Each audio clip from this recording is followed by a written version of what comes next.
get paid a lot of money and it excites me, right? But you're going to miss out on some beauties of the world, right? Like the time with the kids, the time on the boat, the time doing the little hobbies that you can easily hire out, right? I think what's interesting is the conflict is a lot of times we're so stressed and so busy doing things we don't want to do that they exhaust us and we don't have the energy to show up for the things that we actually do want to do. Right. And, it's working all day and then coming home grumpy because you're just exhausted. Yeah. Yo, it's Chris and Daryl for another episode. We're super excited to be talking about what it is that drives you, what gives you energy, what gets you excited to get out of bed in the morning. A lot of us end up doing jobs or running businesses where we're wearing all the hats, and there's just so much stuff that we absolutely hate doing. It drags down our energy, it's unproductive. And so in this episode, we're gonna dive in on how you can identify the things in your life that you need to outsource, that you need to hire out, and so that you can start focusing on the things that get you most excited, that are your gifts to the world. All this and more on this episode of the Founder Podcast. Daryl, good to have you. Good to be here. Oh, baby. Today we are talking about one of my favorite subjects, in which we're talking about how you can really develop the gifts that you've been given, right? That just get you excited. Like, for example, I want anybody that's watching this or listening to this right now, I want you to think about what motivates me, what gets me out of bed, what is something that when I do it, I want to do more of, right? Like that it's just like so energetic, so fulfilling. You're like, man, that is what God put me on the earth to do. Mm-hmm. When you hear those words, Daryl, what are you thinking? Like, what are the things that get you excited that are like your top tier talents that God put you on the earth to do? Yeah, I think, growing a business, I think of all the problems you get to solve every day, but then also doing that with people. And I enjoy connecting with people, understanding people's perspective, and just figuring out how do we take this perspective, how do we take these people, this structure, this organization, how do we accomplish these goals? And so I think for me, I love that aspect of business. Nice. For me, I think about sales. I've always loved sales, right? Like when I am selling somebody or influencing, I think it actually stems more from influencing. When I'm influencing someone to do something that's from my perspective and they buy into it, right? They're like, wow, this is awesome. Like whether it's a product or a service or a mission or whatever it is, right? That's always like giving me the most energy. I also think about like leadership. I think about influencing and helping others. I think about like giving back. When I think, what about like things that suck energy from you? What would you put in that camp? You know, it's funny as you're talking, I have this like conflict in my head of like working out. Yeah. Because I don't want to start, but once I start, I love doing it and I love the result. So it kind of fits in there. But well, working out is a funny one because you can't really hire anybody else to do it for you. It's true. that is the one, no matter how much you love it or hate it, you got to do it yourself. Tried to hire it out. I hired a trainer. And, you can do some things. You can do some things to enhance it, but at the end of the day, you got to take the action. It's true. Sorry, what was your question? So what are like some of the energy suckers in your life that you hate doing, that you want to be away from? You know, I think one of the things that we experienced earlier on in our business was just understanding which partners we wanted to work with and which ones we didn't. Yeah. And there were some people that I was ready to go to the battlefield with them. I'm ready to stand in the front lines and go. Then there's other people where I'm like, man, like I'm just want to find a different place to exist, not around this person. It is interesting, right? There's certain people that are either energy vampires or energy producers, right? Like the reflectors or they absorb it all. That is we could probably do a whole nother episode on that. Yeah. I guess one thing I want all the listeners and people that are viewing, I want you to take out a sheet of paper and think for yourself, like, what is it that I do every single day that I absolutely hate, right? And like when I think about that, I think about like bookkeeping. I think about organization. I do like there's some organizational things, like if people just took care of it for me, fantastic, right? Like I want to just kind of create in my mess or whatever else and like have it automatically be cleaned up every single day. I think about things like from an operational standpoint, like sometimes fulfilling, even though I want to make sure a great product gets delivered, I don't necessarily want to have to do all the details on delivering that product. It's funny when you're talking about this, I'm thinking of like when you have to organize things, right? When we're trying to when we were first in your garage, we had to clean everything up and like put things away. I remember you standing there with a blank stare on your face, like you didn't know what to do. Yeah. It's like things are hard for you to organize, but ideas and thoughts are where you thrive, and right. you really like doing that. So it is interesting to realize like what do you spend your time doing, and which ones do you like doing, and which ones don't you? Yeah, there are a lot of tasks, bookkeeping. Just getting the mail. There's sometimes like there's a mail or a letter that I need to address that just sits there for like weeks. Yeah. And it has like no big consequences to it. It's just like, I just don't have the energy to do it. And I always find someone to do it for me and take care of those tasks because they're common. And then there's times where like everything flows and I can get stuff done. And so, right. And then you think outside of business, obviously, like there's a whole nother aspect to how we live life, right? And so like the things that give me energy, I love spending time with my kids. I love playing games with them. I don't necessarily love like driving them to and from practice. That's not like my favorite time unless they're engaged with me and talking. I'm not a big fan of like cleaning the house, but there's certain aspects that I enjoy doing, like going out and pruning my trees or mowing the lawn. I actually enjoy doing, right? And so it's interesting. Each one of us, the key thing that I want each of you guys as you're listening to this thinking about is like how each of us tick differently. Mm-hmm. And what you like and dislike, like it doesn't matter what anybody else likes or dislikes. This is you, right? Life is what you're getting out of it. And so when we're talking about energy, so today we're going to be talking about the energy matrix, and we're going to jump over here to what I have drawn out here on the iPad, which is the energy matrix. But before you get into the energy matrix, you have to do what's called a time audit. And so I'm gonna write that down on here. So time audit. And this is a best practice where you can just go through, and it's got to be more than one day, because one day could be completely different than the next, especially if you're an entrepreneur and wearing a bunch of hats, right? And so the best practice is to do this time audit for 2 weeks at a time. And what you want to do is write down what you did with your time every 15 minutes. And it could be like, I woke up, I worked out, I did scripture study, I walked with my wife, I did checked the mail, checked my email, checked social media, posted on social media, whatever it is, right?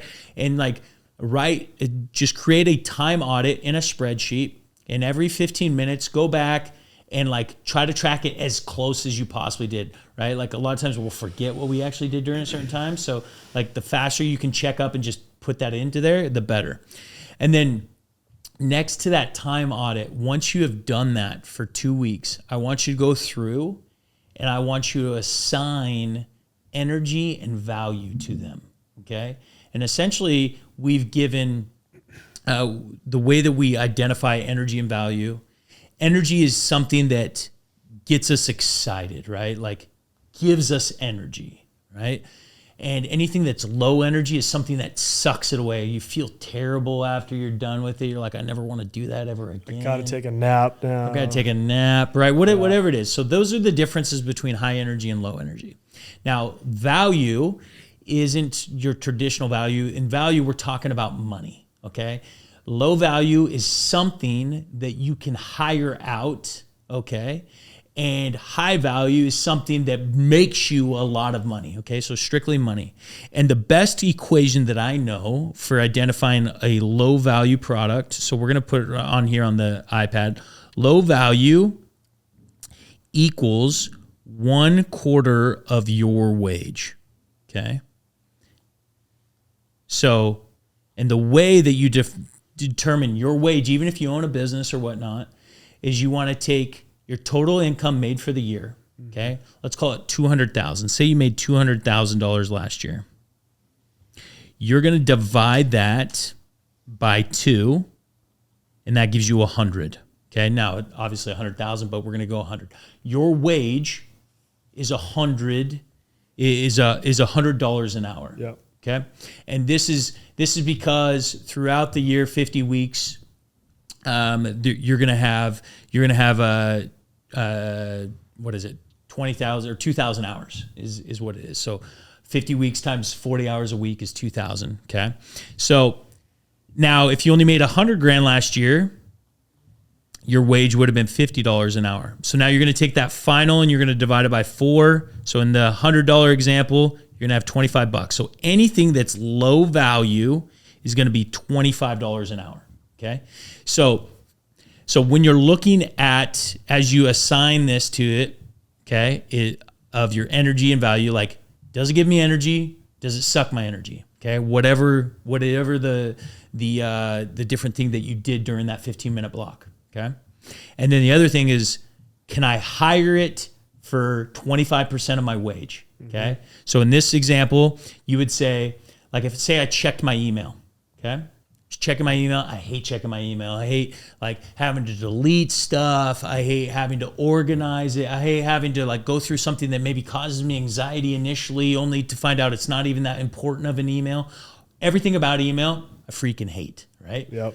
And so what I would say is, 1, does it give me energy? No, it doesn't. I hate it. It's low energy. Okay. 2, can I hire it out for 25% of my wage? Now, since I make millions of dollars a year, like say at $1 million a year, my hourly wage would be $500 an hour, which means anything at $125 an hour or less would be considered low value. So my question to me would be, can I have somebody check my email for $125 an hour or less? Yeah. Now, if I'm making 200 grand, it's going to be the same thing. Can I have somebody do it for $25 an hour or less? If the answer is yes, you've now identified something that is in your quadrant 1, right? Because quadrant 1, as you guys are looking at the recording here, is low energy, low value. Okay. So I guess my question for you, right? If you go back to when you were starting some of your businesses, like, how could you have applied this in a way that would have maybe helped you in those starting days when you have so much on your plate, right? Yeah. So really, it's you always have to do this. Like, no matter where you're at, whether you're in startup mode, your employee, or whatever else, there are things that you are doing, right, that are quadrant 1 activities that you can hire out. Even if say your current wage is only $25 an hour, right? All you're making is $25 an hour. Divide that by 4 is what? $6.25? Mm-hmm. Are there people in the world that will work for $6.25, Daryl? Yep. Where at? I mean, we have people in the Philippines. Yep. So there's people in the Philippines that will work for $6.25. So even if you're a wage earner only making $25 an hour, there's things that you can get off your plate that's going to allow you more time to go and do things that are going to produce at $25 an hour. Yeah. Right. And so everybody, whether you're an employee or you're building your first side hustle, you've got to put a value on what you're doing. Right? Whether that's $25 an hour, whether it's $1,000 an hour, whatever, you know, that if, like, for example, when we first started with SoulGen, I knew that if I was out selling, I could make the company, $1,000 an hour that I was out working. Right. And so if I'm busy doing $20 an hour work, I'm costing the company $980 an hour. Right. And so like, that's how you have to start thinking about things, is like opportunity cost. You really, going back over here to the iPad, from a business standpoint, you want to be hanging out in quadrant 4, the things that get you excited and pay you a lot of money. Mm-hmm. Okay. High energy, high value. Quadrant 3 is also okay to hang out with in the starting stages, because even though you hate it, it's high value, right? So this would be low energy, high value. Say you hate sales. Right? It doesn't give you energy, but you're really good at it, right? And you can make the company a lot of money that you're just starting by doing it. Yep. You're going to initially do those things, right? You're going to want to trade quadrant 1 activities for quadrant 3. You can hang out doing sales even though you absolutely hate it, but even though you hate email and you hate sales the exact same, one costs way less to hire out than what you can go and produce, right? And so initially the goal in all of this is how can I get rid of my quadrant one, the things that are less than 25% of my hourly wage or what I could be making. Yep. And the things that I hate doing. Okay, so that's number one. And I think the trap, right, for quadrant one is we all have the same amount of time every day, and we fill that with things we deliberately choose to do, but then all the extra time gets filled in with so many other things. And if you're not paying attention, you don't realize what you're doing and how you're wasting your time. And I think, and to your point, like you don't want to eliminate an activity unless you're going to replace it with a higher value one, right? Like I don't want to eliminate emails only to do like shopping for drinks for the company, right? So because both of those are quadrant one activities. I want to replace all quadrant one with a minimum of one of the other three quadrants, right? Like something like I would much rather do something that gives me high energy that I can hire out for less, right? Versus something that's low energy, low value, right? And so that's the whole key here is that you want to be trading up all the time, okay? And so from a business standpoint, you want to first get rid of quadrant one, and then you want to get rid of quadrant three. Now you're asking like, why wouldn't I get rid of quadrant two first? Now, quadrant two is a funny, fickle little son of a gun because this includes things like pruning my trees, playing with my kids, doing things that I could hire out, right? Like, and the sad part is a lot of entrepreneurs fall in the trap of hiring quadrant two things out. You know, it's the things that they're excited, that they love doing, that give them energy, but they think, oh, everything's got to be all about producing value, producing money. So I'm going to hire this out. So I'm going to hire someone to take care of my kids. I'm going to hire someone to do the things that actually I enjoy doing, like pruning my trees, or I'm going to do this, that, and the other. Where have you seen, how have you ever made any mistakes in quadrant two where you've hired out something that you actually really love doing? Yeah. Well, it reminds me of the story of the guy that's lives on the coast and he's fishing in a poor country, right? And some people visiting pass by and see what he's doing, and this guy was a entrepreneur and starts telling him, hey, do you know that, instead of catching fish just for your family, you can go build a whole fleet and he goes through this whole process of what he can do to essentially how he could scale up his one person fishing operation to go and eventually take it public, right? And have this huge organization. And then the fisherman's like always like, and then what? And then what happens? And the businessman is like, well, so then one day you can go and retire and you can live next to the ocean and you can fish all day. Yeah, basically just a full circle of like, a lot of times what we get into business for is to have more freedom of time, spend time with our family. The things that give us energy. Develop hobbies. Yeah, things that give us energy. But oftentimes we get so busy that we're like, oh, those things, I don't have time for them. And you push those off. And I think the realization is that time goes by quick. Yep.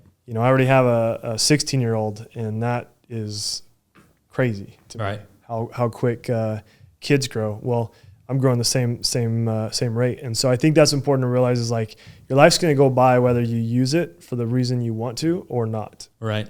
And I think that's where like the focus of this episode is like, it's really easy to look at the four quadrants and say, let's all go to quadrant four, right? High energy, high value. I get paid a lot of money and it excites me, right?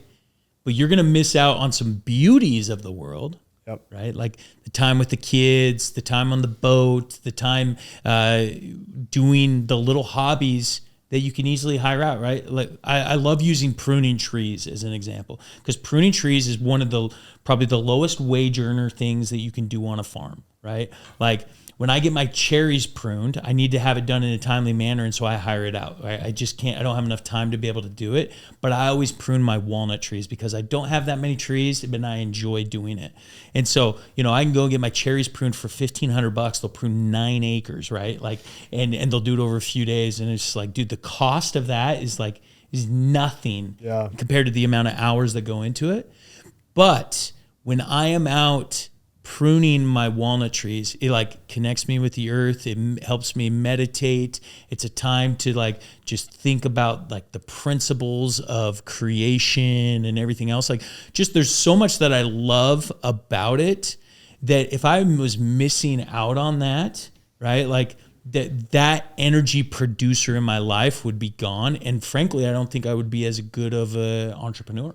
I think what's interesting is the conflict is a lot of times we're so stressed and so busy doing things we don't want to do that they exhaust us and we don't have the energy to show up for the things that we actually do want to do. Right. And, it's working all day and then coming home grumpy because you're just exhausted. Yeah. And so to your point, like, I think it's important you understand as a starting out entrepreneur, you're going to be doing quadrant 1 activities.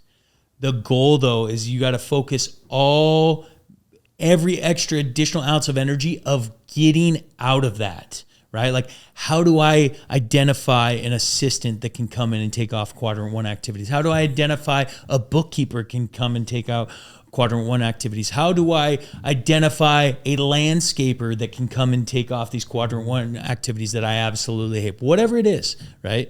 And so, and that's where the goal comes in is like, okay, initially you're working 80 hours, hopefully 40 hours in quadrant 4 and 40 hours on everything else. How do I replace those additional 40 hours with somebody that is going to absolutely love doing the things that I hate? Yeah. And I think that's probably the craziest phenomenon about this whole energy matrix is your quadrant 1 is somebody else's quadrant 4. Yeah. Right? Meaning that there is somebody out there that they're like, this is in line with my wage, so it's high value, and I absolutely love doing it. Yep. Right? Like there is somebody out there that loves bookkeeping. There's somebody out there that loves creating folders and creating just a whole system around your emails. There is somebody that loves digging ditches and doing this, that, and the other, right? And when you build a phenomenal organization, what you've done is you've actually gotten people all into their quadrant 4 activities, right? Like now it's impossible to ever achieve this, but the goal as a company should always be, how do I get every single person in my company in their quadrant 4, right? Something that is in line with their wage, what they feel is high income, right? Yep. And gives them energy. I think this goes to the principle of like, whenever I hire somebody, I always want to know what their next step is, right? And if you can help them get to the next step, whether that's in your company or outside your company, the energy they spend in your business is going to be significantly more. And so the value they bring is significantly more. But a lot of times we feel like, oh, we don't want to lose this person, and we don't develop them. They just give less and less. And so I think it's super important to realize like how this principle works in real life. It's, hey, if you come and join us, like, what's your next step? Where do you want to get to, and how can we help you get there? And on top of that, like, not only what's your next step, but like, why would you love doing this? Like, why do you?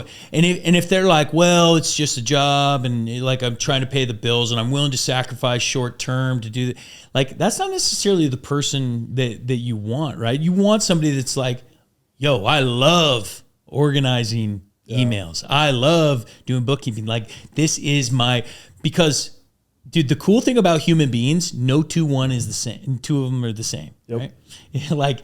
And so believe it or not, somebody out there loves doing the stuff that you absolutely hate. Yeah. I think it's identifying hunger versus people that are starving. You got some people like, I'll do anything. Just because they're starving. You have other people like, I'll do anything because they're hungry. They want opportunity. They want to create opportunity. So there's a very strong difference, and one's very long term, one's short term. Yeah, absolutely. And so, guys, like one thing I really want you to take from this episode is the best practice of you doing this for the rest of your life, right? Going and auditing your time, because here's the cool thing.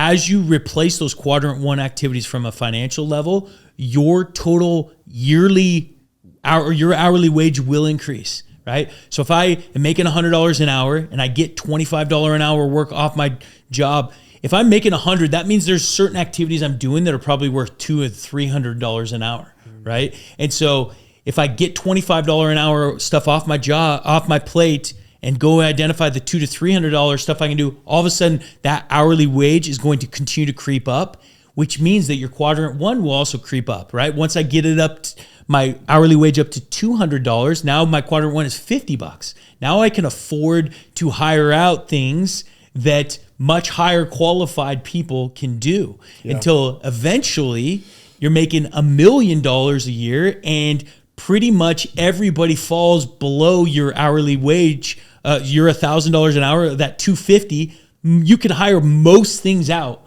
for $250 an hour, right?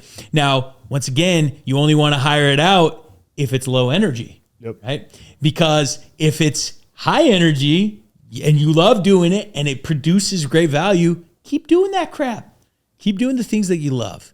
And that's really the whole point of this episode is how do we get ourselves to the point where we love showing up to work, to home, to the relationship, to our communities? How do we do the things that we absolutely love? Another perfect example, like of quadrant, going back to the quadrant 2, like I want you, Daryl, I want you to think about like what your quadrant 2 activities are, right? What are the high energy, low value things that you can easily hire out for? Like for me, football coach, right? Like football coaches make hardly anything, so I could hire somebody else to be a football coach for very little, right? But I freaking love it, right? Like it's my way to get back to my community, be in with the youth, developing them, gives me energy. Like I love Friday Night Lights. I love everything about it. Like quadrant 2, if I can hang out in the football universe forever, along with producing high value, high energy things for my economics, like dude, that is my ideal life of quadrant 2, quadrant 4. What's your ideal? So low value, high energy. No. Yes. Sorry. Yep. Yeah, that's right. What would mine be? Come on. It's motorcycle riding. Well, that's obvious. Yeah. I mean, dude, I'm not even you and I could identify this. Can you hire someone to ride a motorcycle for you? Yep. You can. And can you do it for 25% of what your hourly wage is? Yep. Absolutely. So it's low value. It's true. I love doing that. I love teaching my kids. I love being with my kids. I love driving the boat. Yeah. I'm like good at it now where it's just fun. And yeah. You know, I think just hitting this principle home before we wrap up this episode would just be like, picking on my Indian friends a little bit. So me and you, we have a lot of friends from India. Yep. Right. And a lot of wealthy friends from India. Like, I mean, we're talking billionaires and stuff like that. Over in India, it's very common to have someone that does everything for you. I mean, we have friends that have literally never ironed a shirt, never done their own laundry, never made a meal, never done any of these type of things. And my caution to anybody is like, and maybe this gives them energy, right? Maybe those things they absolutely hate, but like there are some things about the basic essentials of life, doing them on a daily basis, even though they're low value, but that give you energy and connection with just reality. Yeah. And, sometimes I'm sitting in these rooms with these billionaires and I almost feel ashamed that I prune my trees, right?